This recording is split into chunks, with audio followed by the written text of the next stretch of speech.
brasileiro, ele tem cultura de guardar dinheiro? Zero. E quem tem uma cultura de poupar dinheiro, não de investir.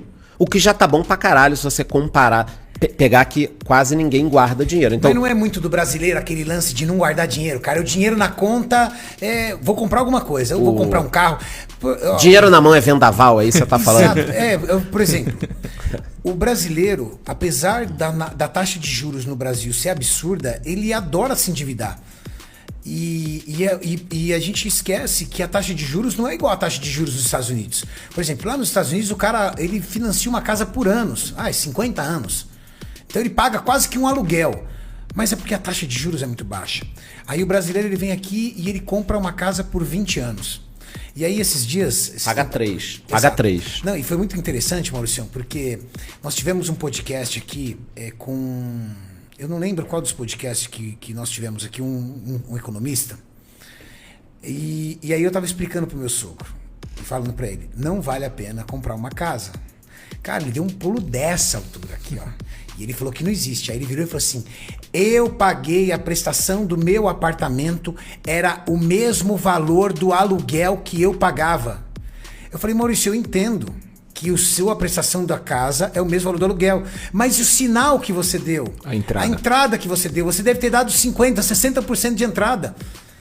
Então esse valor investido lhe daria o dinheiro para você pagar o aluguel da casa. Mas não entra na cabeça. Você não perderia o dinheiro que está investido, não colocaria na casa, por exemplo, que o dinheiro rendesse que está investido, você paga o aluguel e ainda fica com aquele dinheiro lá guardado. Exato. Então, você acha que isso é uma questão de cultura ou é uma coisa do brasileiro mesmo de não esquentar a cabeça com o futuro? Tem de tudo, tá? Primeiro de tudo, culturalmente, o brasileiro ele é ferrado de dinheiro. Então, quando a gente fala de poupar ou investir, a gente tem que pensar que 70% das pessoas têm um endividamento e 30% das pessoas, dos brasileiros, estão com muito problema de grana. Então, a grande massa tá vivendo o dia a dia. O cara não tá nem pensando em... Pô, será que é melhor o fundo imobiliário, ação, criptomoedas, investimento no exterior?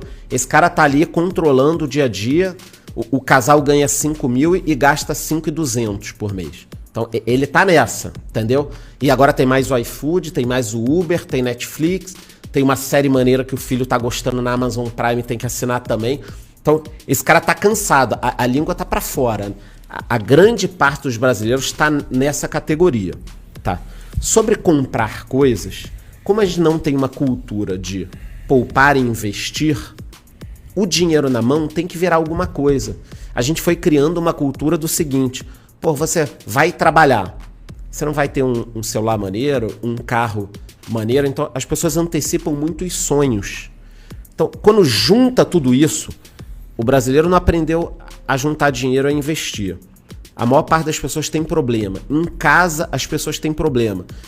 A gente cresce, normalmente quem cresce aí de classe média para baixo, se acostumando com os pais, na volta a gente compra. Puta, não dá agora. Pô, mãe, eu queria uma Coca-Cola. Aí mete um Tang. Nada contra, mas é o ritmo que vai dando. Os pais iam se virando. Então, os pais têm um sonho que a gente leve uma vida muito certinha, porque eles não levaram. Então, eu vou dar um exemplo aqui. Eu me considero um cara bem sucedido, de carreira e de grana. Mas para minha mãe, lá atrás, ela veio com um papel para mim uma vez, com um jornal, né? Isso eu tô falando 90 e poucos, né? 1990 e pouco. Com um concurso da Caixa. Para eu ser caixa da Caixa. Por quê? Na cabeça dela... eu estaria resolvendo a minha vida. Sendo concursado. Sendo concursado para qualquer coisa. Entendi. A minha mãe pensava assim, talvez o meu avô pensasse assim, talvez os nossos pais, se você falasse que, puta, arrumei um emprego aqui numa empresa muito conhecida, independentemente do cargo, puta, tá bom pra cacete, que bom, meu filho tá ali, é até um orgulho, é legal e tal. E isso foi mudando, né? Aquela história da gente ter a carreira inteira, como as pessoas tinham na década de 50, então você entrava numa empresa, você queria ficar ali a sua vida inteira. Isso meio que morreu, hoje em dia não faz nenhum sentido, hoje em dia a gente quer até o contrário. Você quer trabalhar aqui, eu, por exemplo, trabalhei em alguns locais, tive um negócio, tenho outro negócio agora, cara, pra mim tá ótimo, eu vivo várias vidas em uma. na década de 50, 60, 70, não era o que acontecia. Você entrava numa empresa, você queria trabalhar nela. Voltando para o dinheiro. Então, o brasileiro não tem uma cultura. Aí, qual o diagnóstico que a gente pode fazer? O erro está em não se aprender nada de dinheiro, nem no colégio, nem na adolescência. Se eu tivesse aprendido um pouco mais, e olha que eu aprendi, eu venho de uma família judaica, eu tive o exemplo do meu avô, era um cara de negócios, conversava muito comigo, se dedicava muito, foi o meu grande mentor, né? A falar comigo sobre dinheiro, negócio, vida. Então, depois a gente pode até voltar para esse assunto que é interessante. Então, a gente não tem essa cultura. A pessoa sai do colégio, começa a trabalhar, vai ganhar, sei lá, R$ 1.500 de estagiário quando ele entra na universidade. Pô, ele vai querer o melhor iPhone, ele vai gastar tudo no iFood. Ele não vai criar a consciência de que se ele juntasse R$ 100 por mês, ele seria milionário em 30 anos. Ele tá cagando, ele quer saber o seguinte, iFoodzinho, Uber. É normal, a gente já teve esse instinto. E se a gente perguntar pra pessoa, ela fala assim, como é que eu vou guardar? Não sobra nada, eu vou guardar o quê? Pronto, então. É fácil você falar guardar dinheiro, Renato, mas pra mim não dá, eu ganho pouco. É por isso que o livro Pai Rico, Pai Pobre deveria ser obrigatório nos colégios. Porque ele fala muito sobre isso. A corrida dos ratos, cada vez a gente ganha mais, gasta mais. Pô, todo mundo aqui deve conhecer alguém, eu conheço algumas pessoas assim, que ganham 30, 40, 50 mil por mês, não sobra nada e o cara tá fudido de grana, e a mulher tá fudida de grana. Eu tenho amigos assim. Eu tenho amigos que ganham mais do que isso e não sobra nada. O Maurício, por exemplo, entendeu? Tá vendo? É. Não, a galera deve achar que tá brincando. Eu já conheci pessoas com custo de vida de 100 pau por mês, tipo, negativo em 1 milhão, e o cara não conseguia cair no custo de vida. O cara não consegue. É difícil para algumas pessoas imaginarem. Negativo em 1 milhão, hein, Maurício? Já tá assim, uma milha? Tem nem como. Com essa Selic aí, ferrou, né? Com a Selic 2, você tá dava deixando até esse pra... dinheiro, Maurício? Deixa a Michele saber. Você pega um casal, cada um ganha 1.500. Vai, 2.000, pra junta 4.000, um casalzinho. Se não sobra nada, também não vai sobrar quando eu estiver ganhando 10 mil. Não vai. Maurício, abre uma enquete aí. Quem guarda dinheiro? Muito bom. Boa. E tem Coloca a questão Não precisa nem investir, né? Só guardar. Quem tem dinheiro guardado? A prestação que cabe no seu bolso, cara. Isso é devastador. Pra A prestação empresa, que cabe no seu bolso é putaria, pra né, empresa, porque assim, ó, a Selic tá 13,75. Ok. Nossa. Mas se você ficar devendo dinheiro, não é esse valor que você vai pagar. Nossa, mas Não nem é. de perto. É 200, 300. Quando você pega taxa de juros para empresa, por exemplo, descontar um boletinho ali, numa financeira, num banco, é 3,5, 4,5 ao mês, meu irmão. E essas empresas de crédito, pessoal? Também. Nossa É 15 ao mês. É 15 ao mês. 15 é o mês, cara. É 15 ao mês, é isso aí, é 15 ao mês. Então, o que precisa pro brasileiro? Educação. Já começou. Eu tenho no meu canal, você fala, tá falando aqui, você tá falando aqui. A gente tá falando. Muito. Vai demorar o quê? 5 anos, 10 anos. Aí nesse meio do caminho aparece muito aventureiro, é piramideiro, é gente que só quer vender curso, é gente que tá ali enrolando com um golpe de criptomoeda, criando uma coisa que não existe. Não tô falando que cripto é bom ou ruim, tô falando que tem gente que se aproveita pra golpe, entendeu? E A pessoa que passa a poupar dinheiro e a entender que investimento pode dar retorno, que cuidar da vida financeira traz tranquilidade, essa pessoa normalmente ela começa a melhorar em outras áreas da vida. Porque ela ganha 5 mil, ela quer ganhar 7, porque ela já quer investir mais. Ela começa a pensar em estudar. Ela vai todos os dias buscar uma notícia. Porque, pô, o cara investe na bolsa. Ele não investiu na bolsa, ele passou a investir. No final do dia, o cara pega lá o telefone. Olhar, Deixa eu ver o que charlatão lá, o aconteceu? que ele tá falando. Caralho, a bolsa caiu 3%, putz. Aí no outro dia subiu tanto. E o que é esse negócio de Bitcoin aqui? Deixa eu procurar no YouTube. Aí o cara procura. Então, a pessoa começa a procurar. Pô, deixa eu ver esse podcast aí desses 3 malucos aí. Que livro é esse, Pai Rico, Pai Pobre? Pô, deixa eu comprar. Pô, se o maluco que tá devendo 1 milhão vai comprar, eu vou comprar também. E aí o cara começa a se preparar. Não, aí, muda. meu irmão, em 3, 4 anos, esse cara vira um monstro. Muda. Mas muda tudo. É a mesma coisa. Quem não leu nenhum livro nos últimos 2, 3 anos? Se a gente fizesse uma pergunta, eu acredito que muita gente falaria que não leu. Se esse cara comprar agora um livro na internet e começar a ler e acabar ali em janeiro, fevereiro e comprar mais um, ele já deu um salto, mas gigante, entendeu?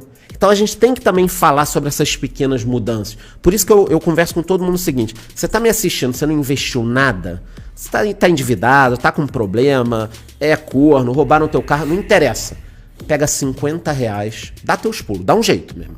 Pega 50 reais, abre conta numa corretora e começa a investir. Pronto. Aonde você vai investir, joga no YouTube, pesquisa, vê com alguém que entenda muito. Mas assim, começa com 50 reais. Só pra...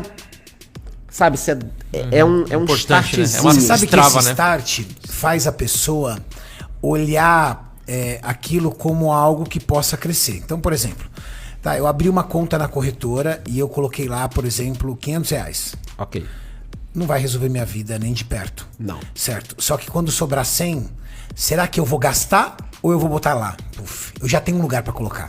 Só que quando você não começa com isso, não adianta. Não vai nunca. E é muito legal isso, a gente fala isso por quê? Porque depois de um podcast que nós tivemos aqui, o Maurício foi lá e abriu uma conta na corretora, né, Maurício? E falou assim, cara, não importa, se for 1.500, 200, 2.000, o que sobrar eu vou colocar. E você tá colocando, Maurício? Tem grana não. Não, a pergunta é, você continua colocando? Coloquei mês passado já de novo. Muito bom. Olha aí, tá vendo? Muito bom. Você sabe que viralizou aquele corte nosso aqui que eu fiz a pergunta pro Coloquei Maurício. coloquei ele responde. Cincola. Falei, é o que eu tenho aqui, vou colocar Cincola. Aí tem um corte nosso aqui que viralizou, né? Eu perguntei pro Maurício o que ele fazia com o dinheiro dele que sobrava no final do mês. Ele Não falou sobrava. assim, não sobrava. Eu falei, tá, e se sobrar? Se sobrar, eu vou ficar assustado, porque eu deixei de pagar alguma conta. Eu vi isso, eu vi ele falando isso. Pô, isso aí foi Tem, demais. tem um livro chamado O Homem Mais Rico da Babilônia. E. Deixa eu ler o Pai Rico, o Pai Pobre primeiro. Não, mas esse aí tu pode comprar também, cara. Porra, acabei de comprar, velho. O Homem Mais Rico da Babilônia. Esse é incrível. Eu É preciso incrível. ler É um. fininho. Esse é fininho, são uns O Júlio que contos. gosta. Tá. Isso aí, cada conto tem 3, 4 páginas. Então, esse é bacana de ler. E ele fala sobre várias coisas importantes. Quem tá aí assistindo a gente tem que ler. É obrigatório também, junto com o Pai Rico, Pai Pobre. E o Homem Mais Rico da Babilônia fala o seguinte. Pô, R$22. Não, isso é bem barato, bem barato. Em promoção é 19. Mas só o que você vai ganhar de dinheiro lendo esse livro vai te compensar. Ouça isso, Vai tá Gu, livro, seu vai tá alienado. livro. Tá ouvindo aí, Gu? vai tá Você só livro. ri. Compra a porra do livro, Gu, pra você ficar milionário também, caramba. E, ó, Boa. eu gosto tanto de livro Pra economizar. Todos os meus vídeos no YouTube eu sorteio um livro. Todo vídeo no YouTube eu sorteio um livro desses mais... Então, o Homem Mais Rico da Babilônia, ele fala o seguinte. Você tem que pegar, no mínimo, 1/10 do que você ganha antes de começar a gastar. Porque, meu irmão, não vai sobrar. Eu também... Você acha que eu não tenho coisas pra fazer? Pô, eu quero comprar coisa pra cacete. Homem gosta de tecnologia, Tipo né? um drone. Eu abro o Mercado Livre, cara, aparece 15 coisas que eu quero. Drone eu tenho 2. Eu curto Aí, pra Maurício, pior caralho. que você, ó. Câmera, microfone, eu tenho tudo em casa, porque eu tenho um estúdio legal de YouTube em casa. Você vai querer gastar. Então, o que o livro fala? Essa parte do investimento, ela vem antes do resto. Por quê? Porque é o seu pagamento. Então, se eu ganho R$1.000 no mês, no dia que caiu 1.000, qual seria o certo? Eu tirar 100 e investir. Porque aí eu tô investindo em mim. Aí depois eu pago o resto. Mesmo que eu não tenha dinheiro para pagar o resto. E aí você cria uma cultura. É muito difícil, tá? Isso a gente tá falando de um É mais nível- fácil o cara ganhar 1.000, pegar os 300 do crédito pessoal do limite do banco e falar ganha Verdade. 1.300.